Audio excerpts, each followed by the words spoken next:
Di video kali ini kita akan membahas tentang mitos-mitos dan cerita-cerita suku Dayak yang mendiami Pulau Kalimantan.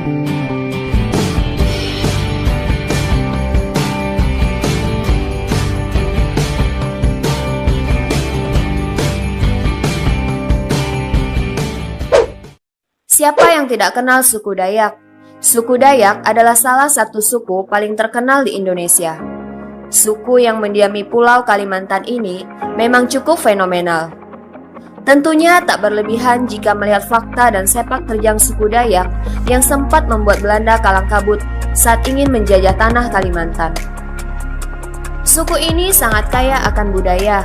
Tak heran apabila membahas suku Dayak ini sangat menarik sekali, karena banyak sekali mitos-mitos yang masih mengundang pertanyaan hingga saat ini. Nah, apa saja cerita-cerita dan mitos-mitos dari suku Dayak yang selalu dipertanyakan hingga hari ini?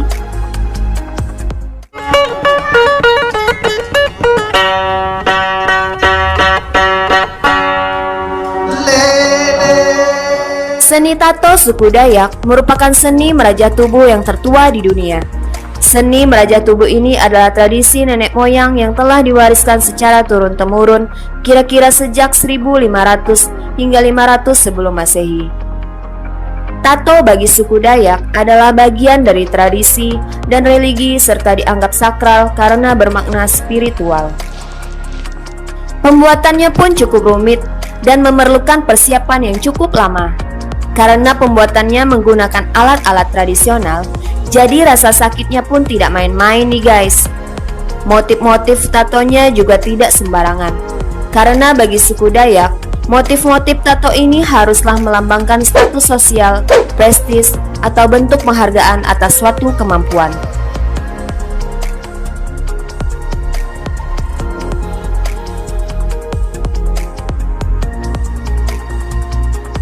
Mandau adalah senjata tajam panjang sejenis parang yang berasal dari kebudayaan suku Dayak di Kalimantan.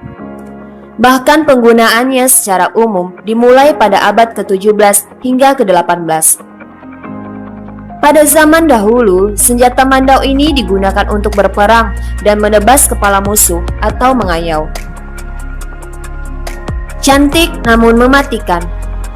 Itulah julukan yang pas untuk senjata yang satu ini. Dua hal yang bertentangan terkemas rapi pada senjata mandau ini. Penampilan fisiknya bahkan bisa mengalahkan katana orang Jepang nih guys. Tak seperti pedang-pedang tradisional lainnya, mandau benar-benar dikemas dengan sangat cantik. Mulai dari pegangan, sarung, hingga bilahnya mempunyai detail dan ukiran-ukiran indah khas suku Dayak. Dari segi kegaharannya pun tak perlu diragukan lagi. Mandau ini sangat tajam. Terbukti dari catatan sejarah tradisi memenggal kepala suku Dayak yang menggunakan mandau ini sebagai senjatanya nih guys.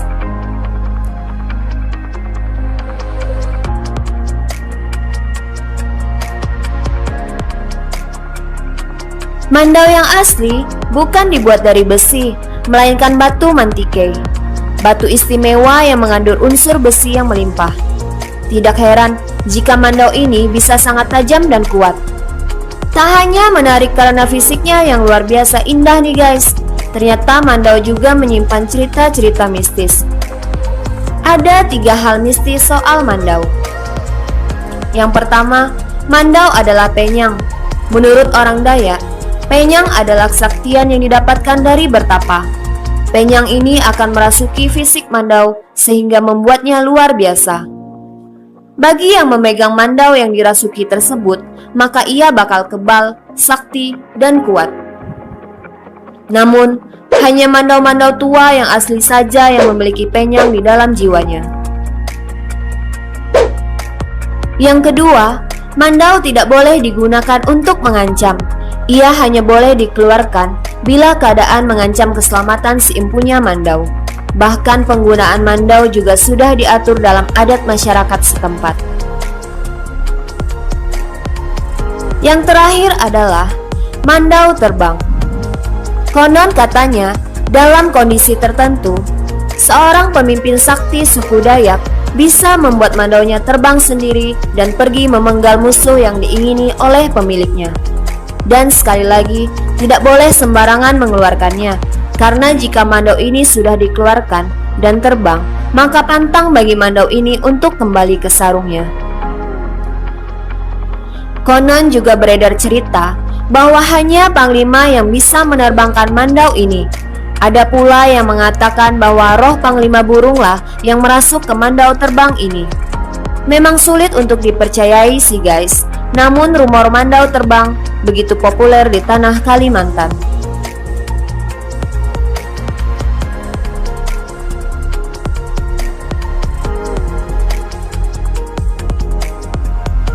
Mangkok merah adalah sebuah tradisi ritual adat Dayak yang berfungsi sebagai alat komunikasi sesama rumpun Dayak serta sebagai penghubung dengan roh nenek moyang. Pada awal mulanya, adat ini bernama Mangkok Jaranang. Pada saat masyarakat Dayak belum mengenal cat, akar merah dari tanaman bernama jaranang ini digunakan untuk mewarnai dasar mangkok bagian dalam. Namun ritual adat mangkok merah ini hanya digunakan jika benar-benar terpaksa atau tidak menemukan jalan damai. Oleh karena itu, sebelum ritual mangkok merah, diadakan terlebih dahulu rapat oleh para pemimpin dan tetua suku. Karena segala macam akibat yang ditimbulkan akan dipertimbangkan matang-matang, sebab korban jiwa dalam jumlah besar sudah pasti akan berjatuhan. Sekalinya benda ini keluar, maka akan terjadi hal-hal besar yang menakutkan. Ritual adat ini hanya bisa dilakukan oleh Panglima Adat.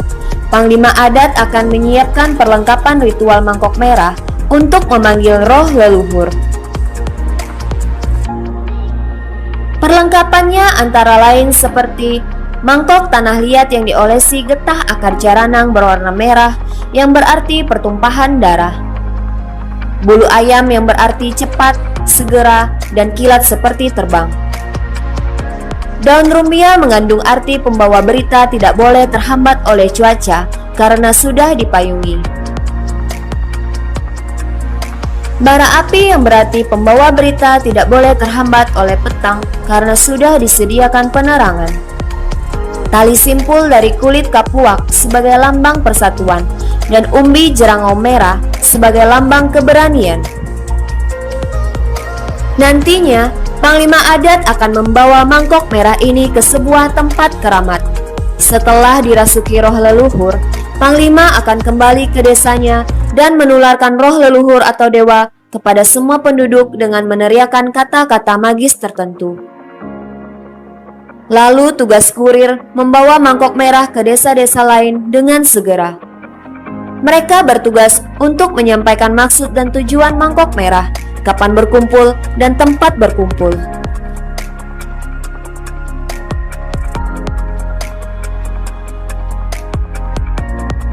Konon katanya, masyarakat Dayak yang dibawa pengaruh magis ritual ini akan kebal senjata, tahan tidak makan sebulan, dan bisa bergerak cepat di dalam hutan. Setelah perang selesai, barulah diadakan ritual adat nyaru semangat, yaitu upacara pemanggilan roh masyarakat desa yang sebelumnya sempat digantikan oleh roh para leluhur atau dewa. Setidaknya ada 3 peristiwa besar mengerikan yang tercatat dalam sejarah Indonesia yang melibatkan ritual adat mangkok merah ini.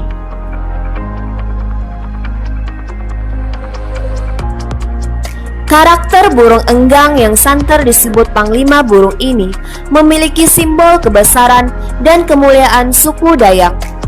Masyarakat Dayak sangat menghormati dan mensakralkan burung ini. Tidak heran jika kita kerap melihat ukiran-ukiran di rumah adat, di perisai, di baju, di tato, bahkan patung burung langka ini di Kalimantan.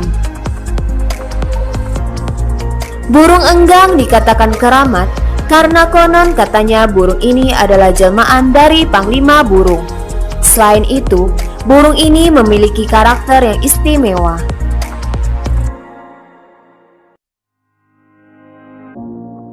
Dalam kehidupan masyarakat Dayak, sosok Panglima burung dianggap sangat penting. Ia adalah pahlawan, yang akan membantu orang-orang Dayak menyelesaikan masalah pelik yang berat. Walaupun tak diketahui secara pasti di mana keberadaannya, namun ketika Panglima Burung muncul, maka hal-hal besar akan terjadi.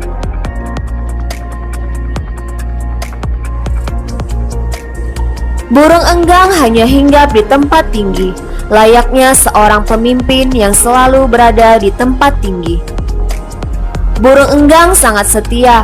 Hal ini dijadikan contoh oleh masyarakat Dayak untuk senantiasa mengasihi dan mencintai keluarganya. Suaranya yang keras melambangkan suara pemimpin suku Dayak yang selalu didengarkan oleh rakyatnya.